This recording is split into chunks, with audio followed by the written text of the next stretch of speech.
É um dos temas para analisar com os comentadores do ETV, Mónica Ferro e Horácio Piriquito. Muito obrigada a ambos pela presença nesta edição das 12.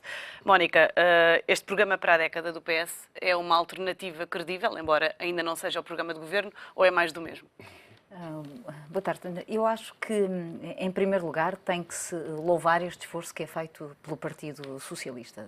De facto, o ter tentado apresentar um programa alternativo, apresentar alguma reflexão e apresentar um conjunto de medidas que, embora, como foi dito ontem, não sejam necessariamente o programa de governo, mas que permitem já algum debate e permitem já alguma análise sobre qual é que vai ser o caderno de ideias e o caderno de encargos, talvez este seja a expressão mais correta, que o PS tem para o país. E o discurso político muda a partir de agora? O discurso político não vai mudar muito a partir de agora, porque, infelizmente, o que nós verificamos ontem foi que o PS, não obstante ter agregado um conjunto de economistas com muita reputação, alguns deles não são tradicionalmente da área de pensamento do Partido Socialista, e isso dá-nos também garantia de alguma pluralidade na reflexão, a verdade é que o PS prometeu mais do mesmo. Prometeu pôr dinheiro nos problemas, que tem sido sempre a solução que o PS tem preconizado, seja qual for a área de governação, e digo-lhe isto de experiência prática no Parlamento, de ser esta a resposta que o Partido Socialista tem dado a quase todos os desafios, e acabou por falhar em algumas daquelas que tinham sido as suas promessas. Deixe-me dar-lhe um exemplo muito concreto. O PS anuncia sempre que mal seja governo vai ser prioritário repor a totalidade dos cortes da função pública, e ontem uma das realidades que verificamos imediatamente é que afinal o PS já percebeu que não é possível fazê-lo e, portanto, já prevê uma reposição dos cortes de uma forma calendarizada ao longo de 2 anos. Tal como o PSD também propõe. Mas nós sempre dissemos que era impossível de um ano para o outro repor a totalidade dos cortes e, portanto, isto vai significar também que o PS vai ter que recorrer a medidas extraordinárias para legitimar esta pretensão. Mas António Costa ontem falava em o virar de página da austeridade. O facto de ele o ter anunciado não significa que o consiga fazer, porque essa também é a intenção do PSD. Nós temos sempre dito algo em que acreditamos com grande convicção, que é, depois da fase de emergência, veio uma fase de exigência. E, portanto, aquilo que alguns economistas e muitos comentadores políticos continuam a chamar de austeridade, para nós é rigor. É uma maneira diferente de conduzir as finanças públicas. Mas as instituições europeias têm estado a alertar para a travagem no ímpeto reformista deste governo. Nomeadamente, ainda esta semana, o Banco Central Europeu veio alertar para isso mesmo. Bom, isso tem a ver com, talvez, a falta de percepção de algumas alterações que foram feitas. Por exemplo, o facto de termos começado a devolver os cortes que tinham sido feitos nos salários dos funcionários públicos, isso gerou uma percepção errada de que estávamos a abrandar o ímpeto reformista, porque de facto aumentou a despesa do Estado nessa área. Isto não é um abrandar, isto é cumprir as promessas, porque também sabemos que é preciso ir devolvendo aos portugueses parte do rendimento que lhes foi retirado, mas que a solução para a economia do país não passa por aí, não passa. Isso ficou muito claro ontem. Por exemplo, mesmo esta questão, o PS parece ter descoberto a fórmula do sucesso, que é: aumentamos o rendimento disponível dos portugueses, os portugueses consomem mais, as empresas produzem mais, o Estado cobra mais impostos e, portanto, está salva a economia nacional. Quando mas isto não é assenta, certo que as famílias aumentem o consumo. Pelo contrário, o que isto nos mostra é um profundo desconhecimento da realidade portuguesa. Em primeiro lugar, os portugueses, quando aumentam os seus padrões de consumo, aumentam por produtos importados, o que significa que o nosso déficit externo, que está controlado pela primeira vez na nossa história, seria logo a primeira baixa dessa política. Depois, toda a estratégia de recuperação da economia portuguesa tem estado assente numa grande lógica de internacionalização e de aumento de exportações. Isso poderia fazer perigar essa estratégia. Mas mais ainda, Sandra, o que os portugueses têm demonstrado é que aprenderam com os últimos anos, o que significa estar sobreendividado. E o aumento da poupança dos portugueses nos últimos anos mostra que, não obstante aumentar o rendimento disponível, os portugueses têm padrões de consumo e padrões de comportamento muito distintos, além de que é uma população envelhecida. O eurodeputado José Manuel Fernandes chama muito bem a atenção para estes e outros desafios, dizendo que isto é não conhecer o perfil da população portuguesa, que não vai, apenas porque tem mais rendimento disponível, começar a consumir, além de que isso não é necessariamente bom. Os governos anteriores do Partido Socialista fizeram-no e nunca tiveram um crescimento superior a 1%. E o PS acredita que agora, com este tipo de medidas, terá crescimentos de 6% e de 7%. Horácio Piriquito, como é que avalia estas medidas que incluem, por exemplo, um crédito fiscal para os trabalhadores que ganhem abaixo de determinado valor? É uma medida justa esta? Bem, posso começar pelo princípio também? Deixe-me dizer-lhe o seguinte, e depois já lá vou. Em primeiro lugar, é evidente que temos que elogiar este esforço de um grupo de economistas de inegável qualidade, é isso que está fora de questão, com um pequeno senão, nenhum deles tem a mínima experiência empresarial. Isto é uma constatação, não tem nenhum espírito crítico, como é evidente. Depois, partindo um pouco mais para o concreto, pode-se dizer o seguinte, citando o meu amigo Miguel Beleza, os números estruturam-se até eles dizerem aquilo que nós queremos que eles digam. Isto é como pedir um parecer a um jurista. Nós pedimos um parecer a um jurista e o jurista faz o parecer em função daquilo que nós lhe pedimos. Se pedir a um jurista para fazer um parecer a dizer que a Ponte Vasta Gama está no local de 25 de Abril e que o 25 de Abril está no local da Vasta Gama, ele também faz. Portanto, isto não pretende de forma nenhuma, obviamente, desacreditar este trabalho. É só para dizer que foi fixado um objetivo definido e depois foi tudo estruturado em função desse objetivo. Mas quando diz que estes economistas não têm experiência empresarial, é talvez por isso que há já aqui muitas medidas viradas para as famílias e não tanto para as empresas. Tanto para as empresas, exatamente. Por exemplo, quando nós estávamos a entrar num quadro de estabilidade fiscal, por exemplo, ao nível do IRC, o que é que acontece? Os empresários portugueses e os investidores estrangeiros ficaram a saber que se o Partido Socialista for governo, e a probabilidade de lhe ser até bastante elevada, o IRC vai voltar a subir. Ou seja, não me querendo repetir, esta estabilidade está a ser destroçada. Segundo ponto, que é desagradável de certa forma, mas também é muito importante, também há um aumento, que chamamos da rigidez do mercado laboral. Isto choca de frente com as pretensões das instituições europeias. Portanto, esta vontade de querer mexer no quadro laboral não é apenas uma vontade que o Partido Socialista possa alimentar sozinho. Mas a aposta em emprego estável pode ser encarada como rigidez? Não, a questão não é essa. A questão são as condições para terem sempre emprego estável. Sobrecarrega de tal maneira as empresas que voltamos a andar para trás, quando, de facto, todas as indicações que nos têm sido sempre dadas, e este Governo, de facto, creio que sempre seguiu esse caminho, é de liberalizar um pouco mais o mercado de trabalho para que as empresas possam retomar a sua lógica de criar emprego que não cria há imenso tempo. E, portanto, há aqui, isso é verdade, como estava a dizer, eu diluí, assim, uma presunção de diluir mais à frente, há, de facto, uma preferência pelas pessoas, isto é muito fácil de dizer mas e o PS já de fazer. Tinha dito. Não é evidente, as pessoas não votam, as empresas são entidades que não votam diretamente, embora tenham, depois, debaixo do seu guarda-chuva, muitas pessoas. Por outro lado, há um outro aspecto também que me parece importante e que depende das instituições europeias, é que há aqui um esquecimento, acho que razoável, daquilo que é necessário fazer no confronto com as instituições europeias. A questão do déficit. Nós vamos sair da fase dos déficits, previsto que possamos sair em março de 2006, de déficits excessivos. Com este programa, nós não vamos sair, vamos prolongar os déficits até muito mais tarde. Mas o governo português, ou neste caso muito menos um partido da oposição, não tem condições para afirmar que as instituições o vão aceitar, ou pelo menos que isso não vai ter reflexo nos mercados. Porque há aqui um aspecto que eu também não ouvi ser comentado, e que me parece que é importante, nós vamos ter que assistir nos próximos dias, não apenas aos comentários dos partidos políticos, nós próprios que aqui estamos, cada um diz aquilo que lhe quer e lhe apetece, mas ainda falta saber o impacto que isto vai ter na cena internacional. Não só nas instituições, como em todas as entidades credoras. Mas isto também ainda não é um programa de governo. Não é, mas denuncia já, obviamente, há aqui coisas concretas que claramente vão ter que integrar um programa de governo do Partido Socialista. Não me pergunto quais, como é evidente, porque eu não sei. Mas penso que não faria sentido que depois deste trabalho, com situações muito concretas que aqui temos, que não fizessem parte de um programa do Partido Socialista. E sobre a descida do IVA na restauração? É preciso saber qual é o impacto que esta medida vai ter? Repare, a questão da restauração é uma questão, como sabemos, muito polémica, não é? Se me perguntar se o IVA da restauração deve descer, eu sei que é impopular, mas eu acho que não devia descer. E não devia descer por um conjunto de razões, eu não sou político, portanto posso dizê-las à vontade. Outros políticos não poderão dizer. Primeiro que todos os restaurantes não vão reduzir os preços. Como se sabe, quando os impostos sobem... Mas vai aumentar o número de restaurantes e de empregos? Ou não? Não, mas a questão é exatamente a contrária. Que é isto que os políticos não podem dizer, pelo menos os governantes. É que nós temos restaurantes, tascas e tabernas a mais.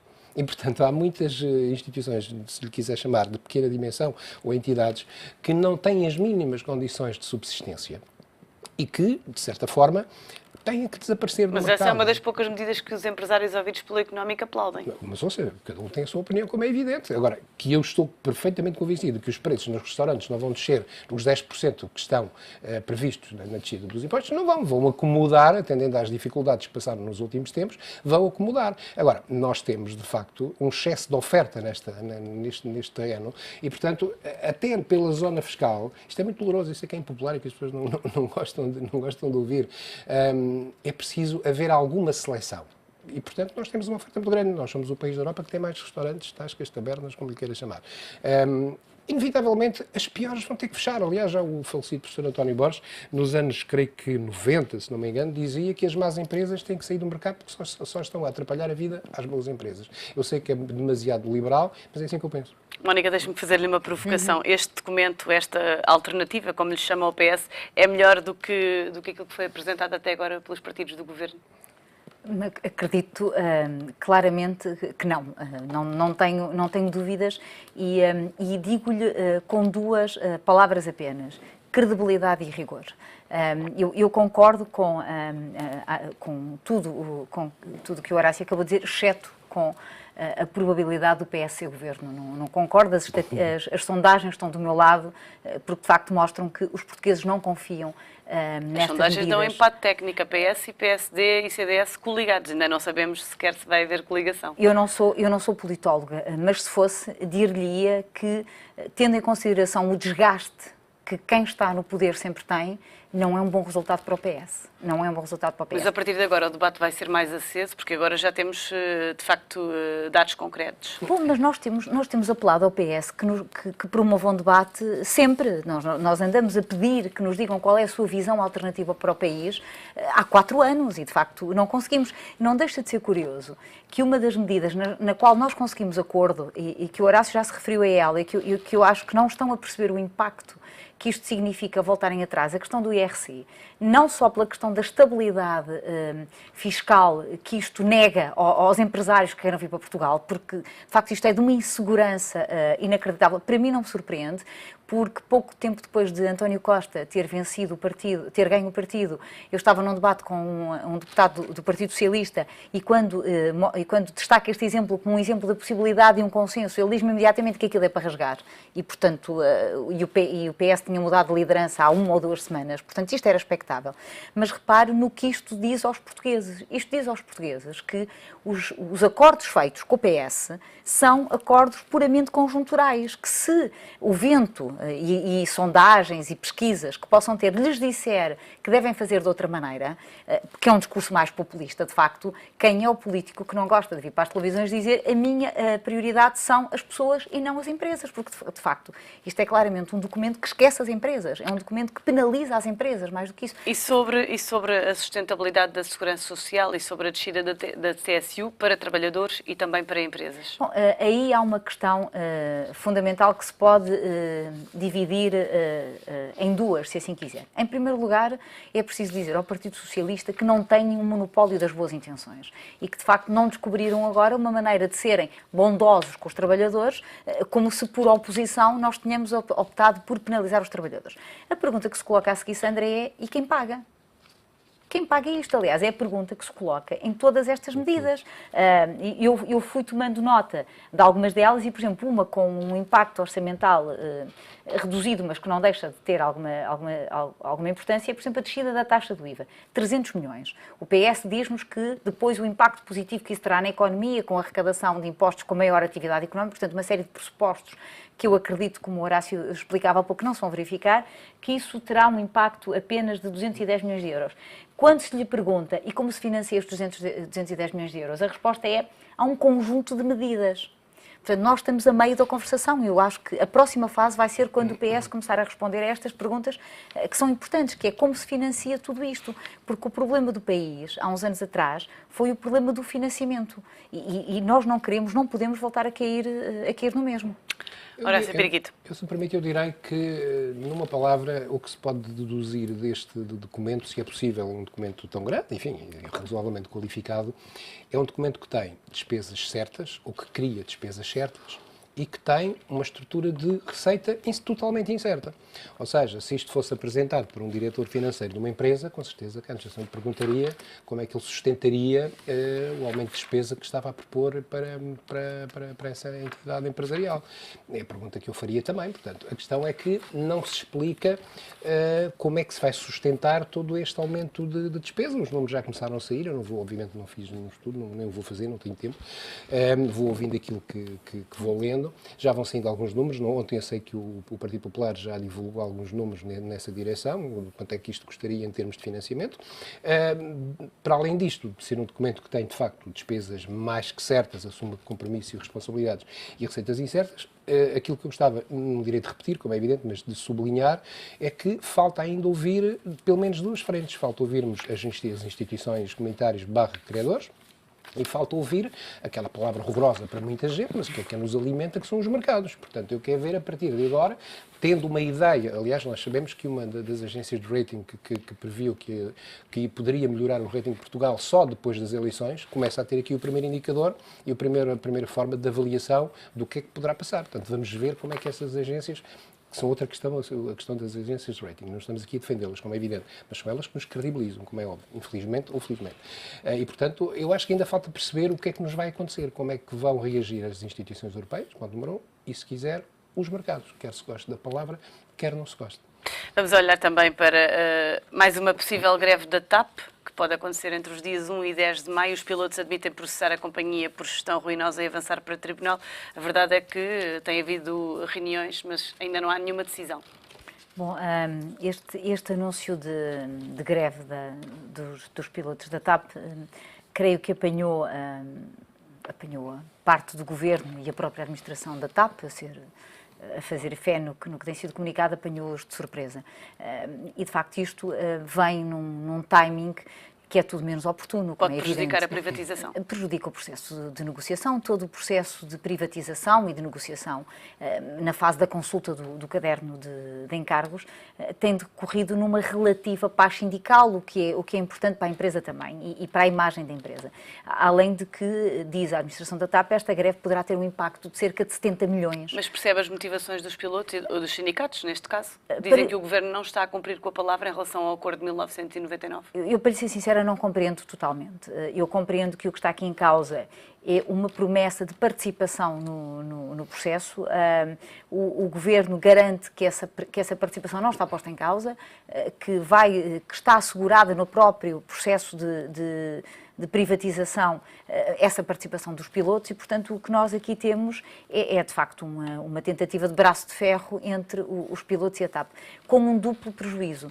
É que isto tem um impacto direto na TAP e nos lucros da TAP, mas tem um impacto muito mais acrescido e muito mais perverso, se quiser, na indústria hoteleira e na indústria das agências de viagens do país, que já está a ter, como é evidente, numa altura em que Portugal se afirma cada vez mais como um destino de turismo, quer de longa duração, quer de curta duração, com prémios por todas as grandes entidades que trabalham nesta matéria. Uma greve deste tipo prejudica o funcionamento, prejudica as reservas e, portanto, prejudica a imagem de uma companhia de confiança. E eu creio que isso talvez não tenha sido devidamente previsto pelos pilotos no anúncio desta greve. Horácio Piriquito, a verdade é que em dezembro a greve não foi para a frente porque havia estas questões em cima da mesa. E agora os sindicatos dizem que o Governo não está a cumprir. Apesar de tudo, eu creio que esse não é o ponto central. Eu primeiro gostava de dizer que esta greve é uma greve inqualificável e quase que me atreveria a dizer que é uma greve criminosa.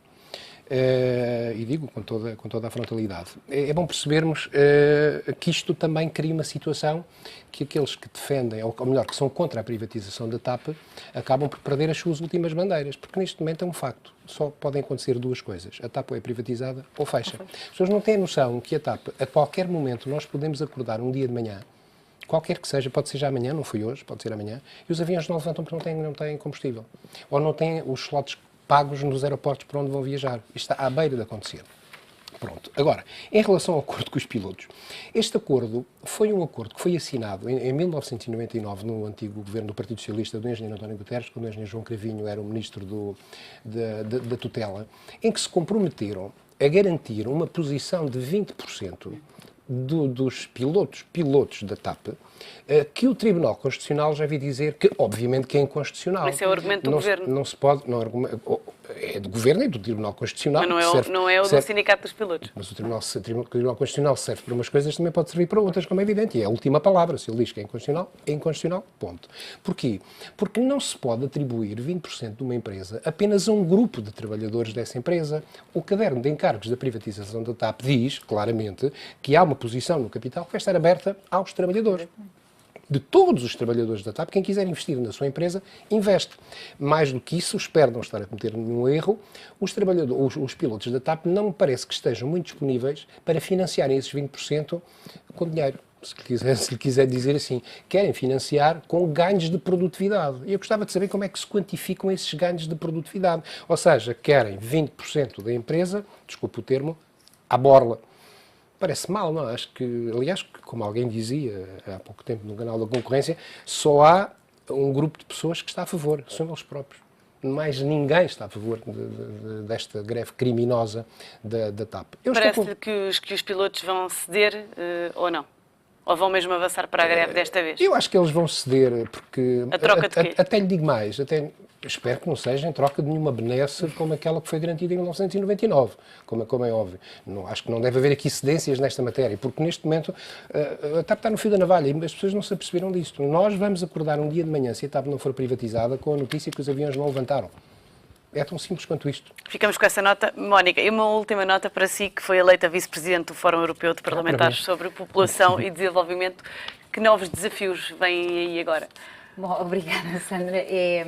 É um novo desafio, até porque é a primeira vez que Portugal tem uma das vice-presidências, portanto isso é uma honra muito grande, mas este fórum trata sobretudo de questões ligadas à saúde sexual e reprodutiva, ao empoderamento das mulheres e das raparigas, à igualdade de género, ao acesso à saúde, e portanto é uma agenda na qual Portugal tem tido um desempenho, eu diria, notável a nível interno e na promoção desses objetivos na nossa política externa e, portanto, vai ser mais um desafio no sentido de trazer esse debate cada vez mais para dentro de Portugal, mas também de partilhar com os países com os quais temos cooperação as boas práticas do país e a ideia e a reflexão que Portugal tem feito. Eu acho que, mais do que eu, está de parabéns o país que me tem permitido demonstrar internacionalmente os progressos que temos feito.